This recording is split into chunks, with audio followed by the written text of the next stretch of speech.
The Adventure of Shoscombe Old Place. Sherlock Holmes had been bending for a long time over a low-power microscope.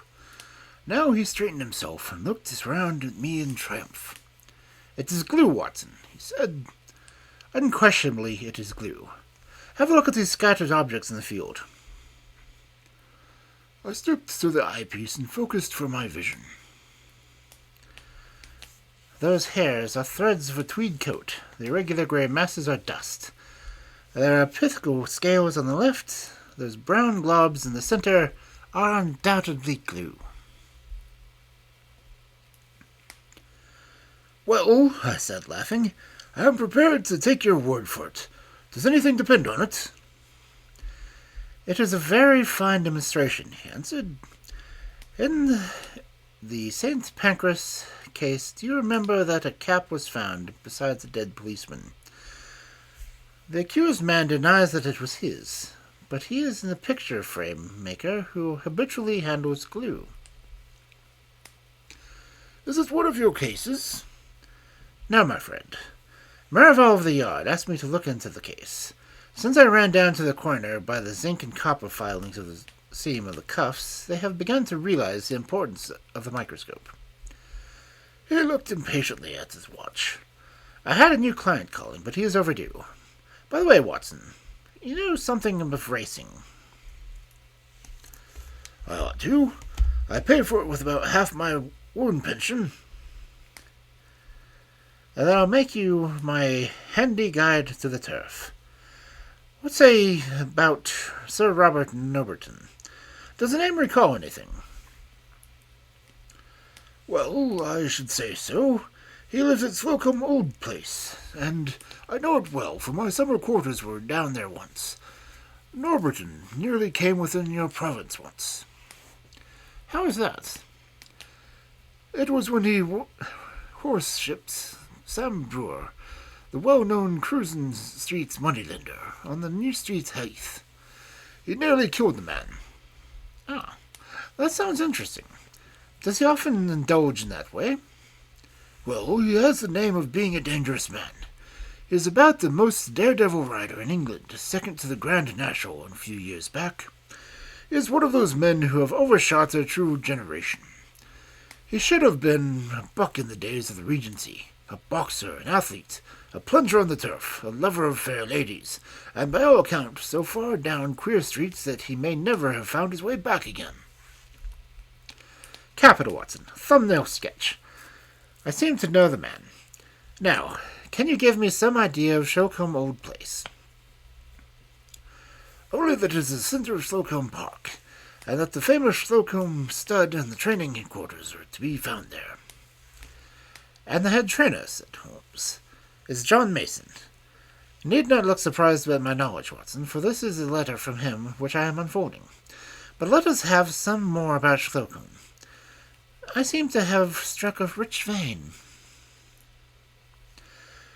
"There are the Shoscombe Spaniels," said I. "You hear of them at every dog show. The most exclusive breed in England. They're a special pride of the Lady of Shoscombe Old Place." "Sir Robert Norberton's wife, I presume?" "Sir Robert never married. Just as well, I think, considering his prospects. He lives with his widowed sister, Lady Beatrice Folder." "You mean that she lives with him?" No, the place belonged to her late husband. Sir James Norberton has no claim to it at all. It is his only life interest, and reverts to her husband's brother.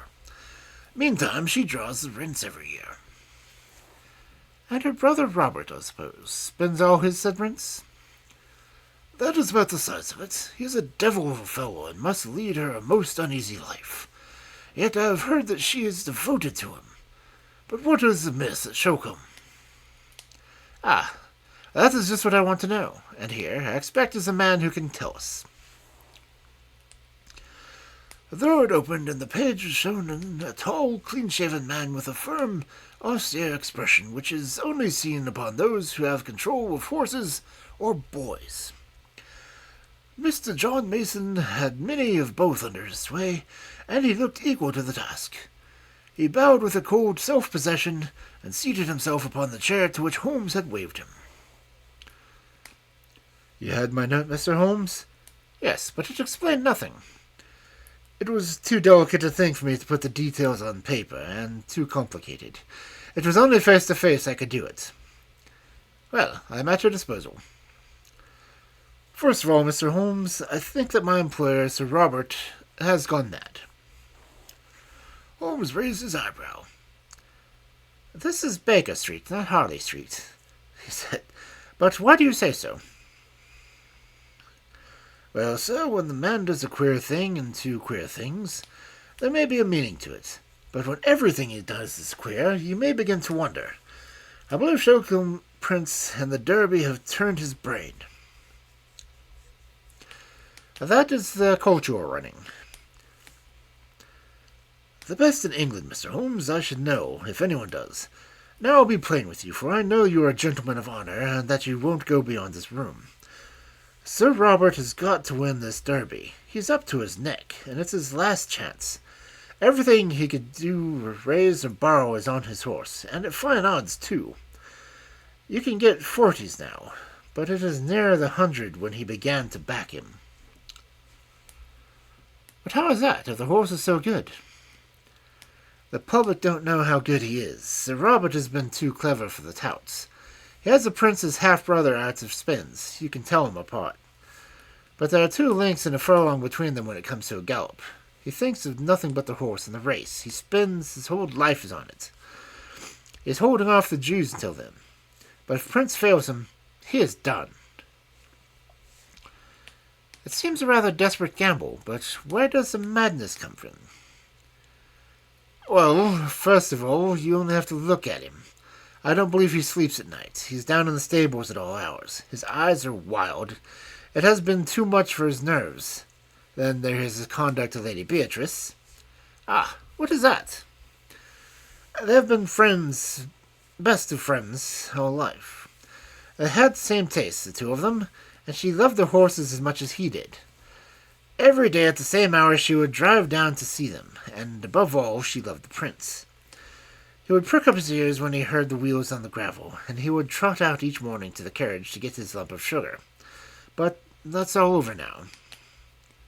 "Why?" "Well, she seems to have lost all interest in the horses. For a week now she has driven past the stables with never so much as a good morning." "You think that there has been a quarrel?"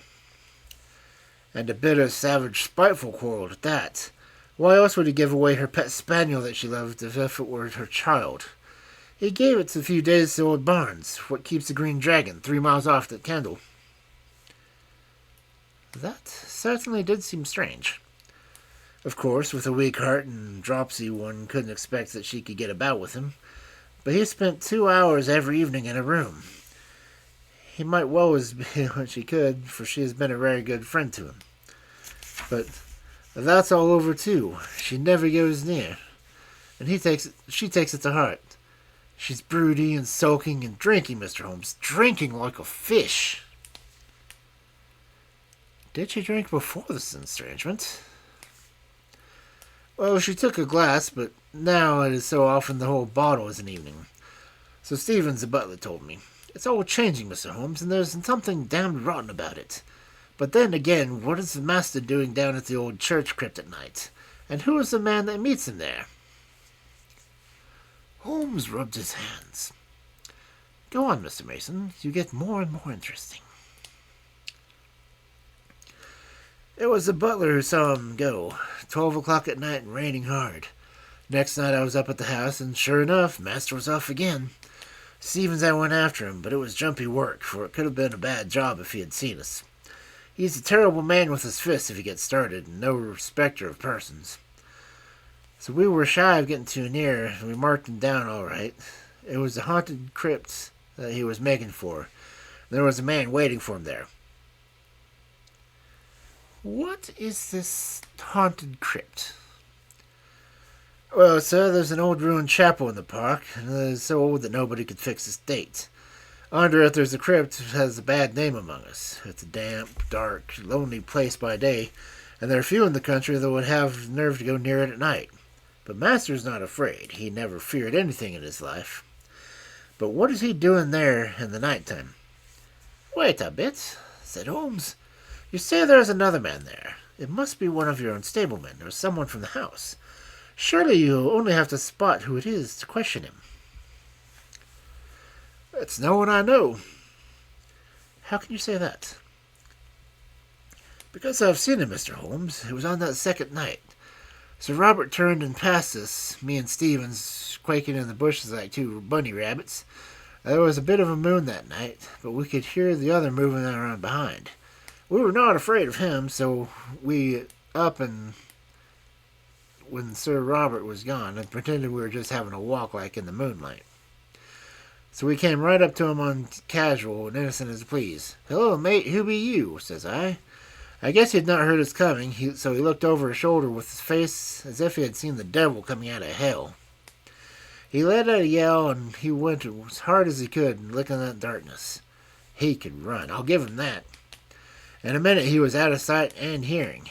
But who he was or what he was never found. But you saw him clearly in the moonlight. Yes, I swear I saw his yellow face. A mean dog, I should say. What could he have in common with Sir Robert?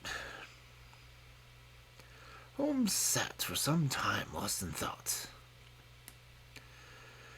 Who keeps Lady Beatrice Falter company? He asked at last. There's her maid, Carrie Evans. She has been with her for 5 years. And he's no doubt devoted? Mr. Mason shuffled uncomfortably. She's devoted enough, he answered at last, but I won't say to whom. Ah, said Holmes. I can't tell tales out of school. I quite understand, Mr. Mason. Of course, the situation is clear enough. From Dr. Watson's description of Sir Robert, I can realize that no woman is safe from him. Don't you think the quarrel between his brother and sister may lie there? Well, the scandal has been clear for some time. But she may not have seen it before. Let us suppose that she suddenly found out. She wants to get rid of the woman. Her brother will not permit it. The invalid, with her weak heart and inability to get about, has no means of enforcing her will. The hated maid is still tied to her. The lady refuses to speak, sulks, takes to drink. Sir Robert, in his anger, takes her pet spaniel away from her. Does the soul not hang together? Well, it might do as far as it goes. Exactly, as far as it goes. How would all that bear upon the visits at night to the old crypt? We can't fit that into our plot. No, sir, and there's something more that I can't fit in. Why should Sir Robert want to dig up a dead body? Holmes sat up abruptly. We only found it out yesterday, after I had written you. Yesterday Sir Robert had gone to London, so Stevens and I went down to the crypt. It was all in order, sir, except that the one corner was a bit of a human body. You informed the police, I suppose? Our visitor smiled grimly. Well, sir, I think it would hardly interest them. It was just the head and a few bones of a mummy. It may be a few thousand years old, but it weren't there before, that I'll swear, and so Stevens.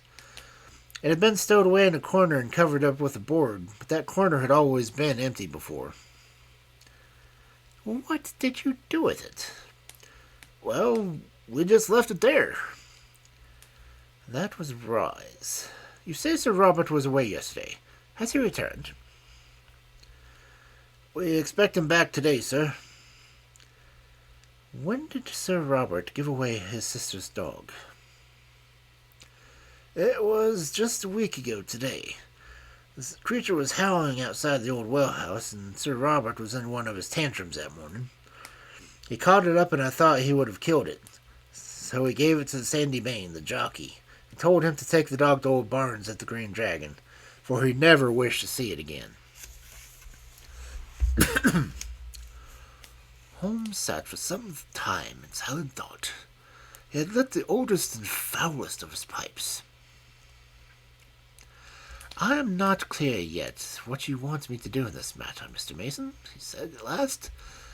Can you make it more definite? Perhaps this will make it more definite, Mr. Holmes, said our visitor. He took a paper from his pocket, and unwrapping it carefully, exposed a charred fragment of bone. Holmes examined it with interest. Where did you get it? There's a central heating furnace in the cellar under Lady Beatrice's room. It's been off for some time, but Sir Robert complained of cold and had it on again. Harvey runs it. He's one of my lads. This very morning he came to me with this, which he found raking out of cinders. It didn't look like one of it. Nor do I, said Holmes.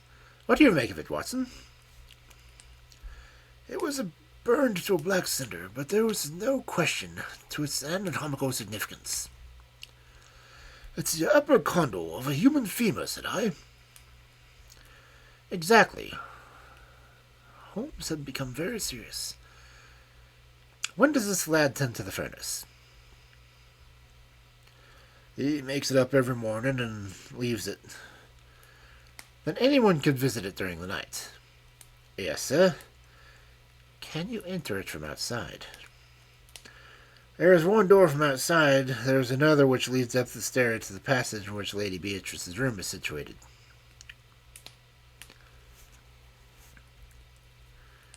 These are deep waters, Mr. Mason. Deep and rather dirty. You say that Sir Robert was not at home last night? No, sir. Then whoever was burning bones, it was not he. That's true, sir.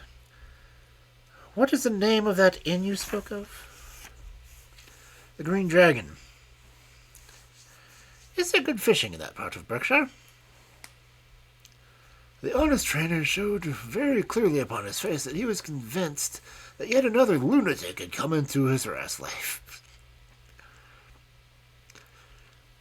Well, sir, I've heard that there are trout in the mill stream and pike in the whole lake. That's good enough. Watson and I are famous fishermen, are we not, Watson? You may address us in the future at the Green Dragon. We should reach it tonight. I need not say that we don't want to see you, Mr. Watson. But a note will reach us, and no doubt I could find you if I want you. When you have gone a little further into the matter, I will let you have a considered opinion. Thus it was on that bright May evening Holmes and I found ourselves alone in a first-class carriage, and bound for the little halt-on-demand station at Shoscombe. The rack above us was covered with a formidable litter of rods, reels, and baskets. On reaching our destination, a short drive took us to an old-fashioned tavern, where the sporting host, Josiah Barnes, entered eagerly into our plans for the exploration of fish from the neighborhood.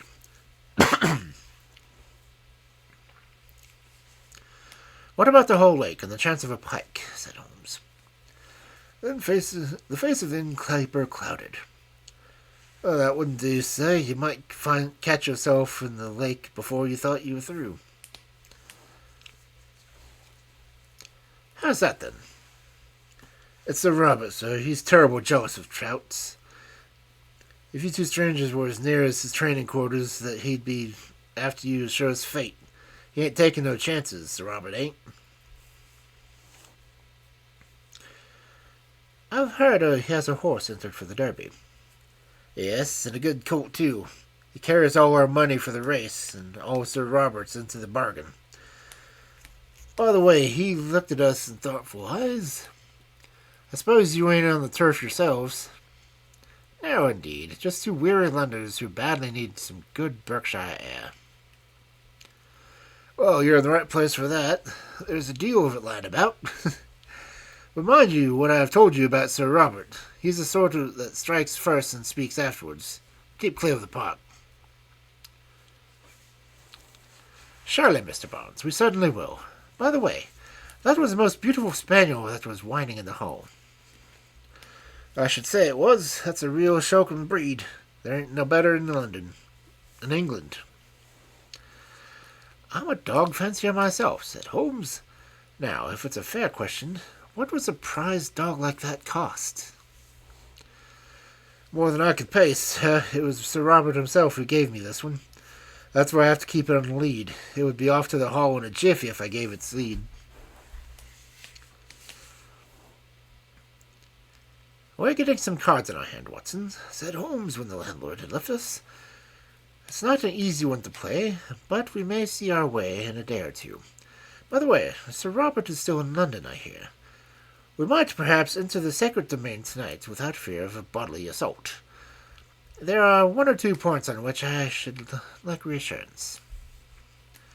"Have you a theory, Holmes?"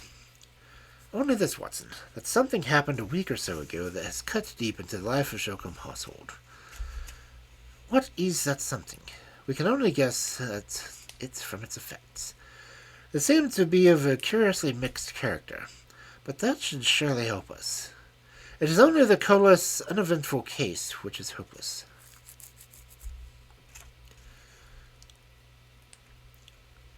"Let us consider our data.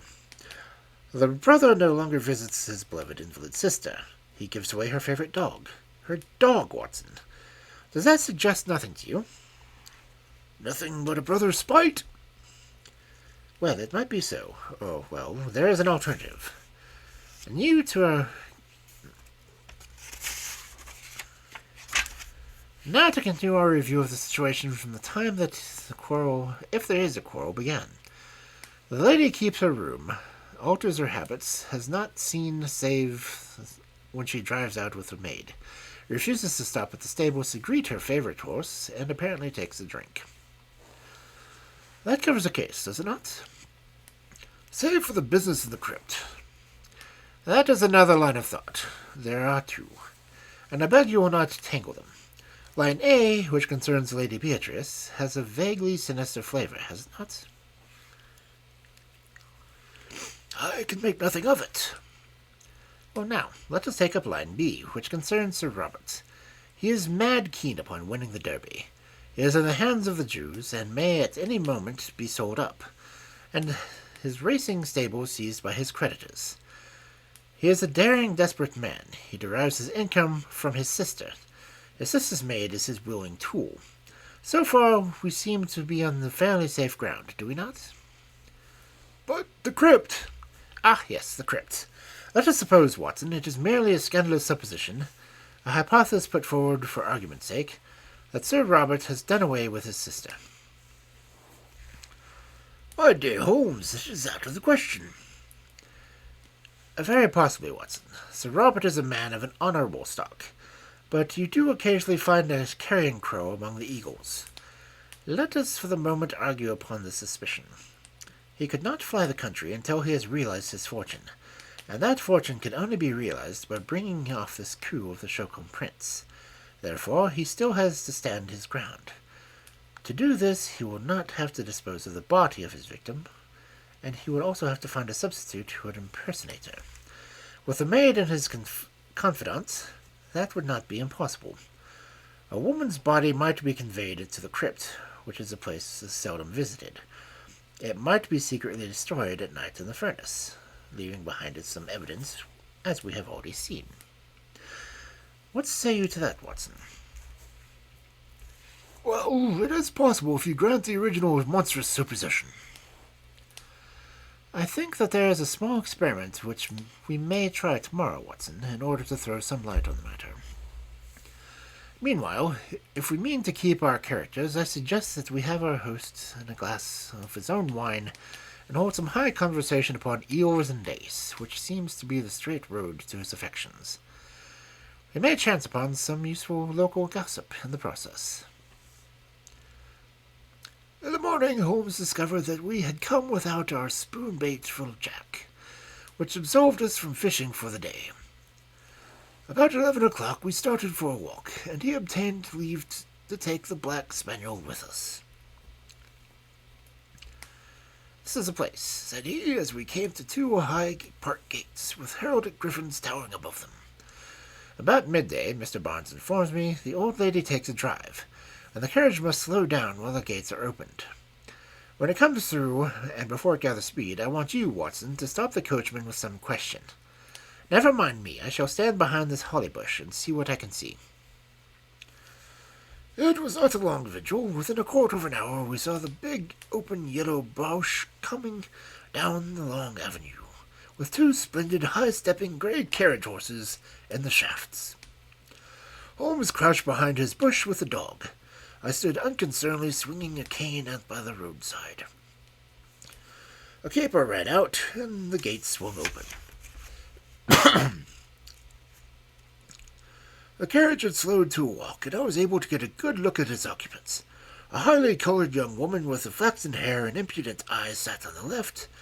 At her right was an elderly person with a rounded back and a huddle of shawls about her face and shoulders, which proclaimed the invalid. When the horses reached the high road, I held up my hand with an authoritative gesture, and as the coachman pulled up, I inquired if Sir Robert was at Slocombe Old Place. At the same moment, Holmes stepped out and released the spaniel. With a joyous cry, it dashed towards the carriage and sprang upon the step. Then in a moment its eager greeting changed to furious rage, and it snapped at the black skirt above it. "Drive on! Drive on!" shrieked a harsh voice. The coachman lashed the horses, and we were left standing in the roadway. "Well, Watson, that's done it," said Holmes as he fastened the lead to the neck of the excited spaniel. "He thought it was his mistress, and he found it was a stranger. Dogs don't make mistakes."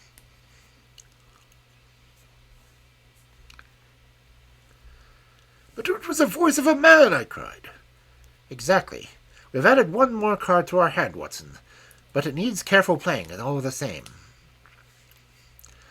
My companion seemed to have no further plans for the day, and we did actually use our fishing tackle on the mill stream, with the result that we had a dish of trout for our supper. It was only after that meal that Holmes showed signs of renewed activity. Once more we found ourselves upon the same road as in the morning, which led us to the park gates. A tall, dark figure was waiting us there, who proved to be our London acquaintance, Mr. John Mason, the trainer.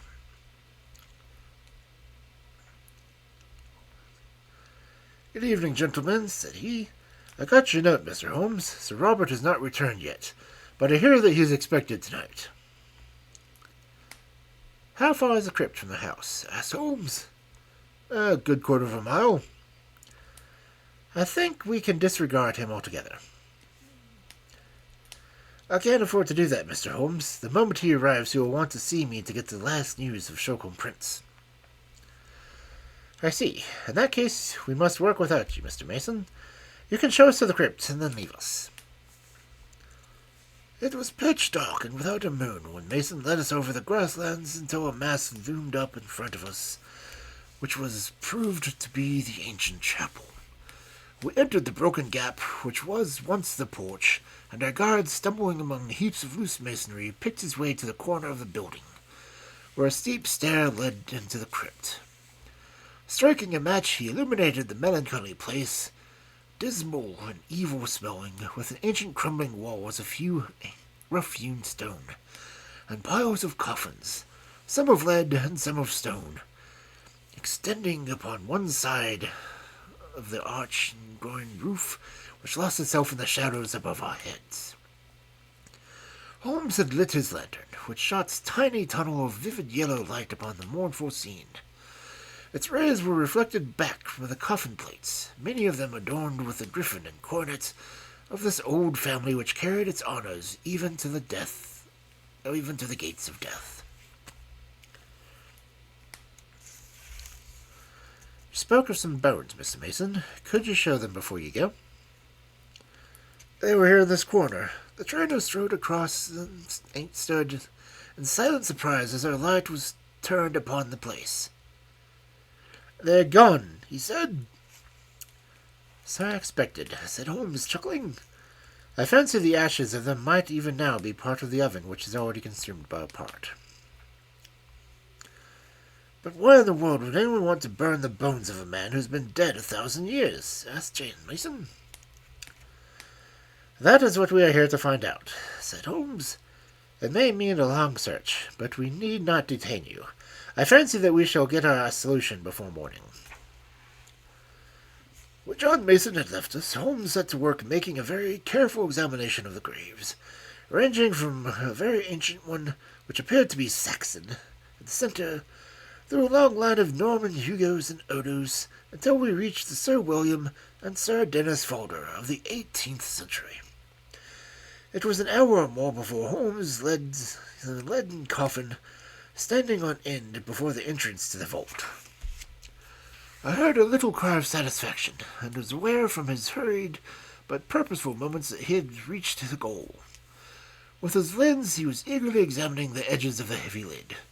Then he drew from his pockets a short jimmy, a box opener, which he thrust into the chink, levering it back the whole front, which seemed to be secured by only a couple of clamps. There was a rending, a tearing sound as it gave away, but it had hardly hinged back and partly revealed the contents before we had an unforeseen interruption. Someone was walking in the chapel above. It was a firm, rapid step of one who came with a definite purpose, and who knew well the ground upon which he walked.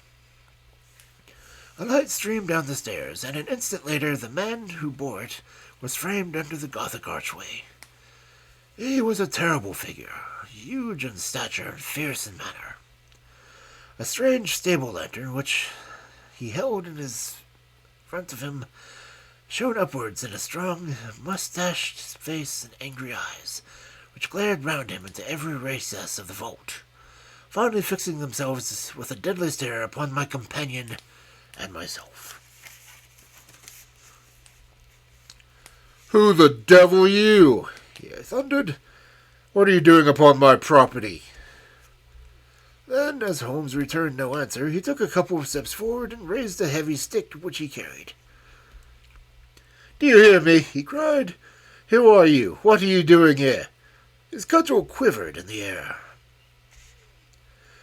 But instead of shrinking, Holmes advanced to meet him.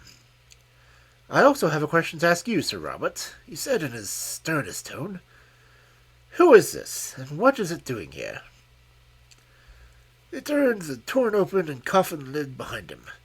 In the glare of the lantern I saw a body swashed with a sheet from head to toe, with dreadful, witch-like features, all nose and chin, projecting from one end, the dim, glazed eyes staring from the discolored, crumbling face.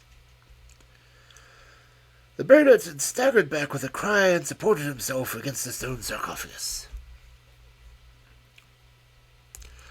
"How came you to know of this?" he cried, and then, with the same return in a truculent manner, "What business of yours?" "My name is Sherlock Holmes," said my companion. "Possibly it is familiar to you. In any case, my business is that of every other good citizen, to uphold the law. It seems to me that you have much to answer for." Sir Robert glared for a moment, but Holmes's quiet voice and cool, assured manner made their effect. "For God, Mr. Holmes, it's all right," he said. "Appearances are against me, I'll admit, but I could act no otherwise." "I should be happy to think so, but I fear your explanations must be for the police." Sir Robert shrugged his broad shoulders. "Well, if it must be, it must. Come up to the house and you can judge for yourself how the matter stands."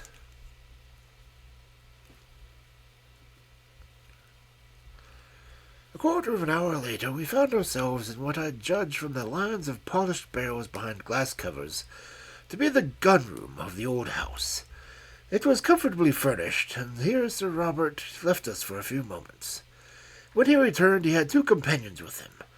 One, a florid young woman whom we had seen in the carriage, the other a small rat-faced man with a disagreeably furtive manner. These two wore the appearance of utter bewilderment, which showed that the baronet had not yet had the time to explain to them the turn the events had taken. "There," said Mr. Robert with a wave of his hand, "are Mr. and Mrs. Norlett. Mrs. Norlett, under her maiden name of Evans, has for some years been my sister's confidential maid. I have brought them here before because I feel that my best course is to explain the true position to you, and there are two people upon earth who can substantiate what I say." Is this necessary, Sir Robert? Have you thought of what you are doing? Cried the woman. As to me, I am entirely disclaim all responsibility, said her husband.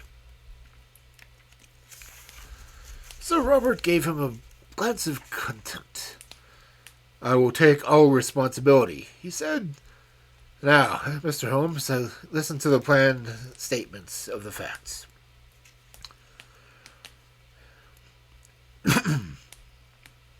You have clearly gone pretty deeply into my affairs, or I should have not found you where I did. Therefore, you know already, in all probability, that I am running a dark horse for the Derby, and that everything depends upon my success. If I win, all is easy. If I lose, well, I dare not think of that. I understand the position, said Holmes. I am dependent upon my sister, Lady Beatrice, for everything, but it is well known that her interest in the estate is for her own life only. For myself, I am deeply in the hands of the Jews. I have already known that if my sister were to die, my creditors would be on the estate like a flock of vultures. Everything would be seized. My stables, my horses, everything. Well, Mr. Holmes, my sister did die just a week ago. And you told no one? What could I do? Absolute ruin faced me. If I could stave things off for 3 weeks, all would be well. Her maid's husband, this man here, is an actor. It came into our heads, came into my head, that he could do for a short period impersonate my sister. It was but this case of appearing daily for the carriage, for no one need enter her room save the maid.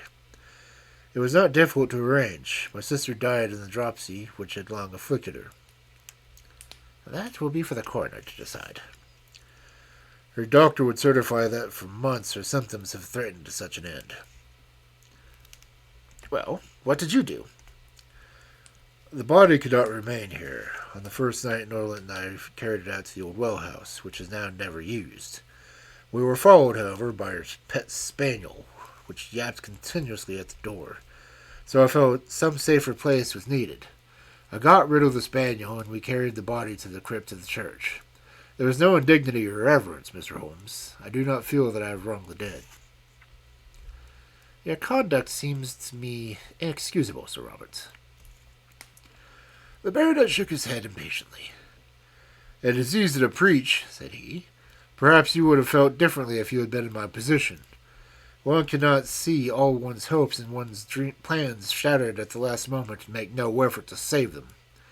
It seemed to me that it would be no unworthy resting place if we put her there for a time in one of the coffins of her husband's ancestors lying in, or was still consecrated ground.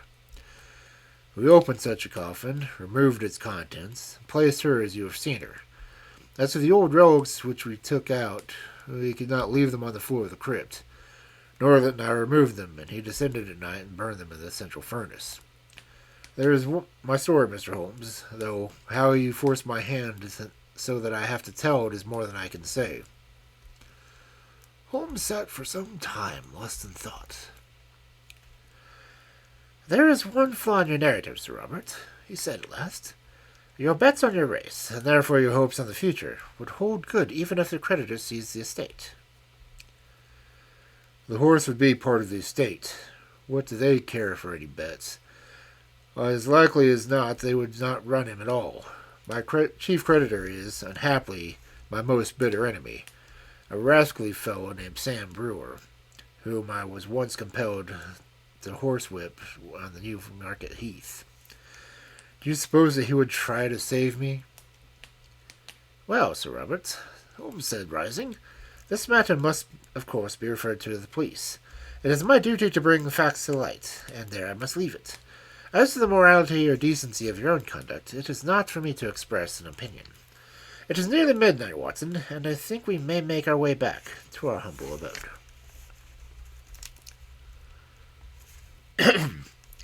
It is generally known now that the singular episode ended upon a happier note than Sir Robert's actions deserved.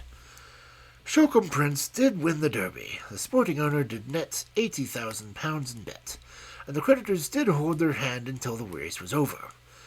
When they were paid in full, and enough was left to re-establish Sir Robert in a fair position of life. Both the police and coroner took a lenient view on the transaction, and beyond a mild censure for the delay in registering the lady's decease, the lucky owner got away scatheless from the strange incident in a career which has now outlived its shadows and promises to end in an honored old age.